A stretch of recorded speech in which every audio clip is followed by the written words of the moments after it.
ये happy home multi channel का प्रसारण है सीधे आपके सामने। Focus Hindustan Mumbai news channel पर आप सभी का स्वागत। मैं हूं माजिद सिद्दीकी। दुआ सलाम आदाब, जय भीम। हक और हकीकत को बताने वाले खामोश बैठे हैं, सच बोलने वाले पर इल्ज़ाम। आने वाला वक्त ही बताएगा। वीडियो को आखिर तक देखिए। सबसे पहले फोकस हिंदुस्तान को सब्सक्राइब करें, लाइक करें, शेयर करें और अपने कमेंट जरूर भेजें। समाज को जगाने के लिए आपकी ज़रूरत है। मैं फिर आऊँगा ताज़ा खबरों को लेकर। माजिद सिद्दीकी, जय हिंद।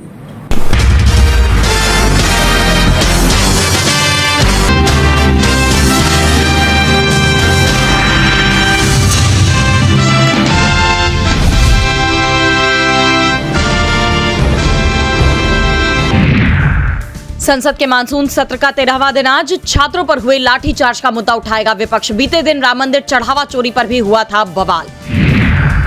संसद में कांग्रेस सांसद मनीष तिवारी ने दिया स्थगन प्रस्ताव का नोटिस। लोकसभा में दल बदल विरोधी कानून पर चर्चा की मांग।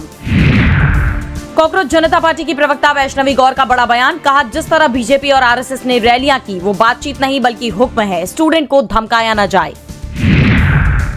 महाराष्ट्र के छत्रपति संभाजीनगर में कॉकरोच जनता पार्टी की अहम बैठक। सीजेपी फाउंडर अभिजीत दिपके के आवास पर होगी बैठक। सीजेपी के सदस्य अपने भविष्य के एजेंडे पर कर सकते हैं चर्चा।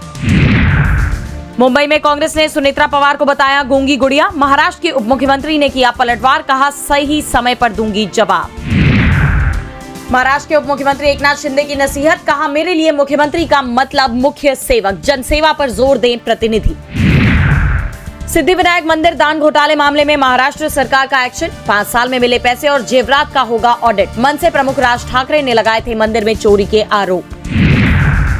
अयोध्या के राम मंदिर में दर्शन के लिए पास व्यवस्था खत्म। अब श्रद्धालु बिना पास के कर सकेंगे दर्शन। भक्तों की सुविधा और समय की बचत के लिए उठाया गया कदम। अनुच्छेद 370 हटने के 7 साल पूरे। जम्मू कश्मीर में विरोध और जश्न। High alert. इंश्योरेंस नहीं तो पेट्रोल नहीं। सुप्रीम कोर्ट ने केंद्र सरकार को सड़क सुरक्षा के लिए दिया सुझाव। No insurance no fuel pilot project तैयार करने का आदेश। ओमान के साथ बातचीत काफी नहीं। हॉर्मुज स्ट्रेट खुलने की उम्मीदों को झटका। ईरान ने कहा, ईरान पर अमेरिकी हमले रोके बिना और शर्तों को माने बिना पहले जैसे नहीं होंगे हालात। लाल सागर में भारतीय जहाज पर हमला। यमन के नजदीक डूबा फैज नूरे औलिया। 14 नाविक बचाए गए। भारतीय विदेश मंत्रालय ने की कड़ी निंदा। गजा में 3 साल बाद मलबे से निकाले गए 112 शव। एक ही कुनबे के 78 लोग शामिल। 2023 के आखिर में गजा युद्ध की शुरुआत में एक रिहायशी इमारत पर हुए इजरायली हमले में गई थी जान। पाकिस्तान अधिकृत कश्मीर में हो रहे अत्याचारों को दुनिया से छुपाने के लिए पाकिस्तान का नया पैंतरा। विदेशी मीडिया पर लगाई नई पाबंदियां। अब इस्लामाबाद, लाहौर और कराची से बाहर जाने के लिए एनओसी लेना होगा जरूरी। यूक्रेन में सब्जी बेचने वाले पर ड्रोन हमला। राष्ट्रपति जेलेंस्की ने शेयर किया वीडियो। कहा, रूस पागल हो गया है। तेल बाजार में बड़ी गिरावट। $80 से नीचे पहुंचा ब्रेंट, जबकि $75 से नीचे पहुंचा अमेरिकी WTI क्रूड। अमेरिका और ईरान में बातचीत की उम्मीदों से आई गिरावट। डिजिटल अरेस्ट और साइबर ठगी पर सुप्रीम कोर्ट सख्त। आरबीआई को 4 हफ्ते में एसओपी बनाने का दिया निर्देश। लोगों में जागरूकता बढ़ाने के उपाय शामिल करने की कही बात।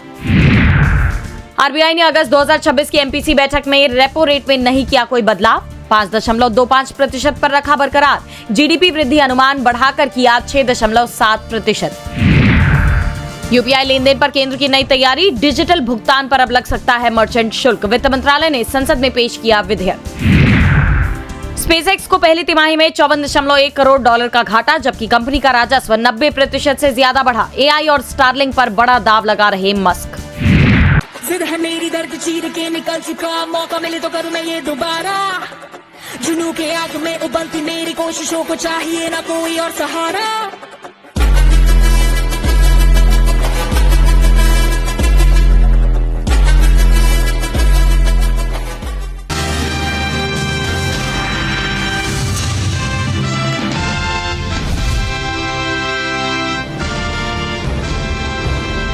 E20 पेट्रोल के खिलाफ देश भर में बवाल मचा हुआ है। दिल्ली में जहां आम आदमी पार्टी ने मोदी सरकार के खिलाफ मोर्चा खोल दिया है, वहीं पंजाब में आम आदमी पार्टी की सरकार ने विधानसभा में बाकायदा प्रस्ताव पेश कर विरोध जताया है।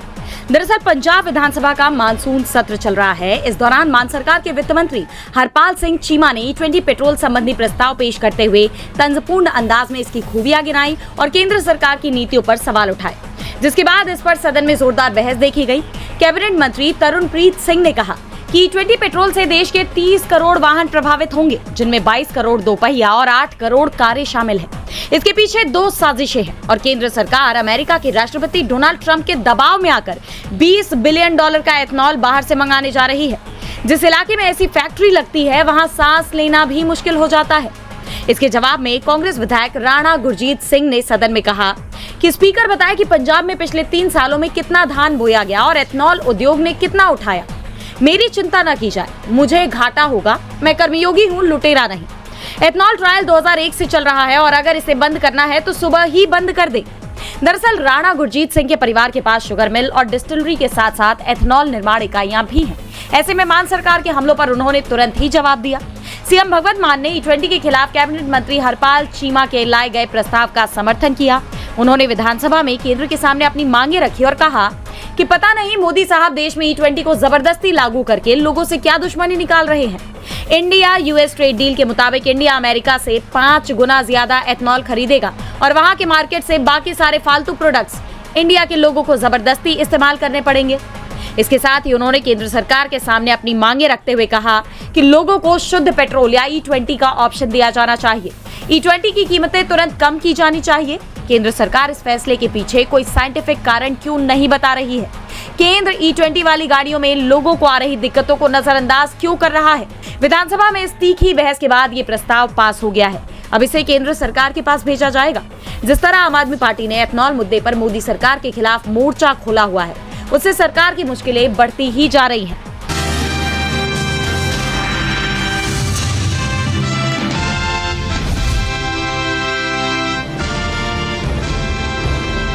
दिल्ली में छात्रों का आंदोलन खत्म होने के बाद अब बिहार में एक बार फिर विरोध प्रदर्शन ने जोर पकड़ लिया है।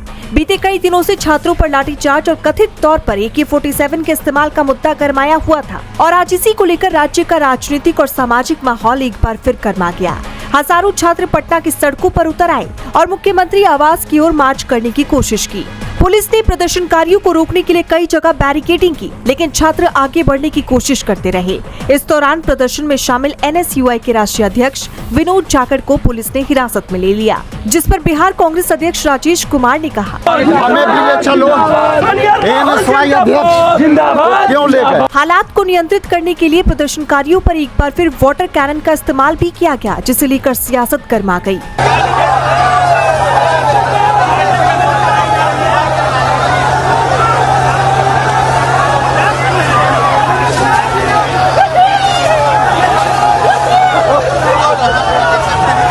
प्रदर्शन में AISF के कार्यकर्ता भी शामिल रहे। छात्रों ने डफली बजाकर सरकार के खिलाफ नारे लगाए और अपने आंदोलन को तेज किया। विरोधी कहाँ मिलेगा?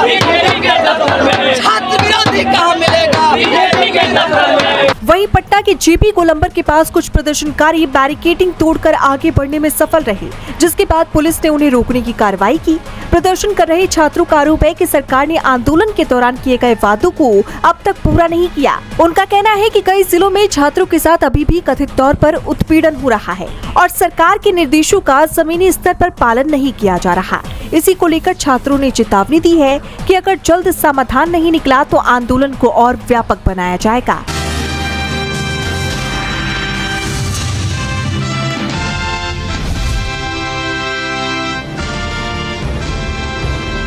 उत्तर प्रदेश की योगी सरकार ने मदरसा शिक्षा परिषद अधिनियम में संशोधन करने की पूरी तैयारी कर ली है।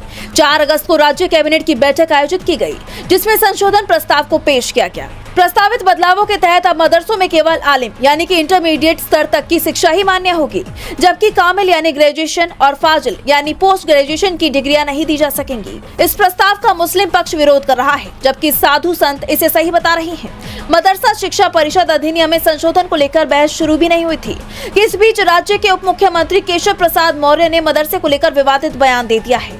उन्होंने कहा है, मदरसा बांग्लादेश का हो, चाहे पाकिस्तान का हो, चाहे भारत का हो, मदरसा तो वास्तव में अगर देखा जाए तो अघोषित तौर से आतंकवादियों को पैदा करने की फैक्ट्री। डिप्टी सीएम का ये बयान आते ही बवाल मच गया। केशव प्रसाद के बयान पर विपक्ष भड़क गया। कांग्रेस नेता इमरान मसूद ने उप मुख्यमंत्री के इस बयान को गलत बताया। कांग्रेस नेता ने कहा, इनको अपना इलाज करवाना चाहिए। जंग आजादी में इन मदरसों ने योगदान दिया था। तुम्हारी विचारधारा के लोग अंग्रेजों की गुलामी कर रहे थे। कुल मिलाकर मदरसे के मुद्दे पर योगी सरकार अब घिर गई है। ऐसे में देखना होगा कि मामले में आगे क्या कुछ होता है।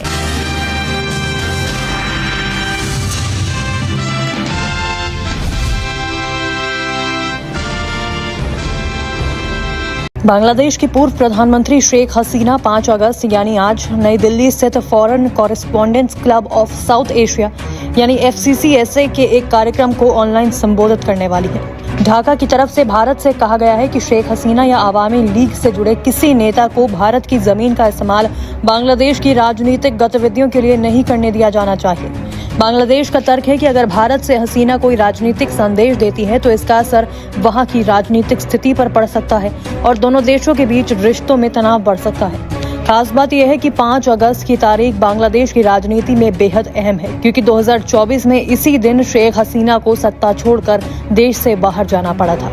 अब 2 साल बाद उसी तारीख को उनका सार्वजनिक संबोधन होने जा रहा है। इसे लेकर बांग्लादेश सरकार ने भारत से अपनी चिंता जाहिर की है। अब इस पूरे विवाद पर भारत ने भी अपना रुख साफ कर दिया है। विदेश मंत्रालय के प्रवक्ता रणधीर जायसवाल ने कहा कि जिस कार्यक्रम की बात हो रही है उसका आयोजन एक निजी मीडिया संस्था कर रही है। भारत सरकार का इस आयोजन से कोई संबंध नहीं है। उन्होंने ये भी साफ किया कि कार्यक्रम में व्यक्त किए जाने वाले विचारों को भारत सरकार की राय या आधिकारिक नीति नहीं माना जाना चाहिए। The interaction that you are referring to is being organized by a private media entity. The government has no involvement whatsoever in it. Neither does it endorse any views that may be expressed at the forum. यानी दिल्ली की तरफ से फिलहाल साफ संकेत है कि ये कार्यक्रम सरकार की ओर से आयोजित नहीं किया जा रहा है। भारत ने खुद को इस आयोजन से अलग रखते हुए कहा कि किसी निजी संस्था के कार्यक्रम को भारत सरकार की आधिकारिक गतिविधि के तौर पर नहीं देखा जाना चाहिए। वहीं बांग्लादेश की तरफ से लगातार इस मुद्दे पर चिंता जताई जा रही है। बांग्लादेश की विदेश राज्य मंत्री शमा ओबैद इस्लाम ने कहा कि उनका देश भारत के साथ अच्छे रिश्ते चाहता है और वो नहीं चाहता कि ऐसी कोई गतिविधि हो जिससे दोनों देशों के संबंध प्रभावित हो। उन्होंने भारत से इस मामले में अपना रुख स्पष्ट करने की भी मांग की है। इसके साथ ही भारत ने ब्रिक्स को लेकर भी अहम जानकारी दी है। विदेश मंत्रालय ने बताया कि भारत ने बांग्लादेश के प्रधानमंत्री को नई दिल्ली में होने वाली 18वें ब्रिक्स समिट के आउटरीच सेशन में शामिल होने का निमंत्रण दिया है। भारत के मुताबिक यह निमंत्रण इसलिए दिया गया है क्योंकि बांग्लादेश इस समय बिम्स्टेक की अध्यक्षता कर रहा है। विदेश मंत्रालय ने इसे सामान्य प्रक्रिया का हिस्सा बताया और कहा कि दूसरे क्षेत्रीय संगठनों के प्रमुखों को भी इसी तरह आमंत्रित किया जाता है। अब शेख हसीना के इस कार्यक्रम की सबसे खास बात यही है कि 5 अगस्त 2024 को बांग्लादेश छोड़ने के बाद ये पहली बड़ी सार्वजनिक मौजूदगी होगी, यानी करीब 2 साल बाद वो सीधे लोगों और मीडिया के सामने अपनी बात रखने वाली है। सवाल है कि FCCSA क्या है? FCCSA यानी कि foreign correspondents club of south Asia नई दिल्ली में एक काम करने वाले विदेशी और भारतीय पत्रकारों का एक प्रमुख संगठन है। इसकी स्थापना 1958 में हुई थी। इसी संस्था के कार्यक्रम में शेख हसीना वीडियो लिंक के जरिए जुड़ेंगी। रिपोर्ट के मुताबिक कार्यक्रम शाम 6 बजे शुरू होकर करीब 7:30 बजे तक चल सकता है।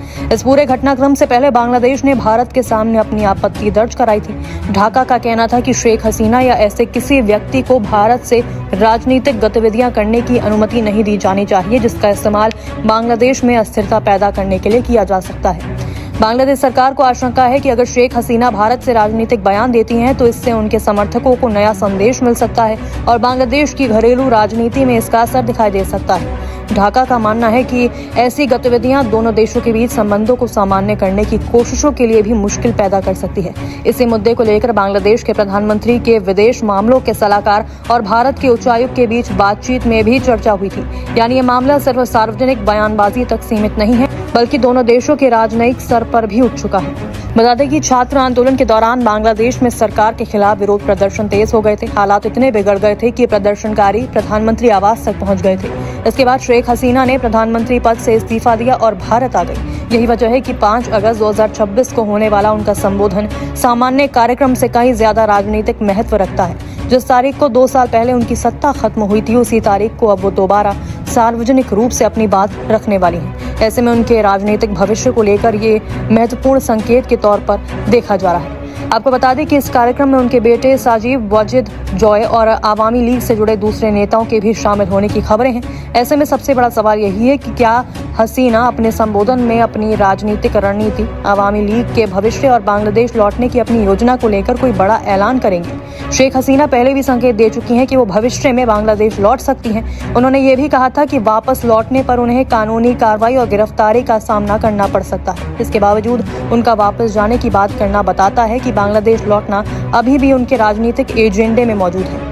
राजनीतिक शरण का मतलब आमतौर पर ऐसी स्थिति से है जब किसी व्यक्ति को अपने देश में राजनीतिक उत्पीड़न, जान के खतरे या गंभीर असुरक्षा का सामना हो और वो किसी दूसरे देश में सुरक्षा की मांग करे। लेकिन किसी व्यक्ति को शरण देना हर देश का अपना फैसला होता है। अंतर्राष्ट्रीय स्तर पर नॉन रिफॉलमेंट का सिद्धांत भी महत्वपूर्ण है, जिसके तहत किसी व्यक्ति को ऐसी जगह जबरन वापस भेजने से बचाया जाता है जहां उसे गंभीर खतरे का सामना करना पड़ सकता है। तो शेख हसीना के मामले में भी भारत सरकार ने आधिकारिक तौर पर एक घोषणा नहीं की है कि उन्हें राजनीतिक शरण दी गई है। अगस्त 2024 में बांग्लादेश छोड़ने के बाद वो भारत में मौजूद हैं, इसलिए उनकी भारत में मौजूदगी को सीधे तौर पर औपचारिक राजनीतिक शरण के बराबर नहीं माना जा सकता। अब 5 अगस्त का उनका संबोधन इसलिए अहम है क्योंकि ये सिर्फ एक भाषण नहीं बल्कि उनके राजनीतिक भविष्य और भारत बांग्लादेश संबंधों पर असर डालने वाला घटनाक्रम बन सकता है।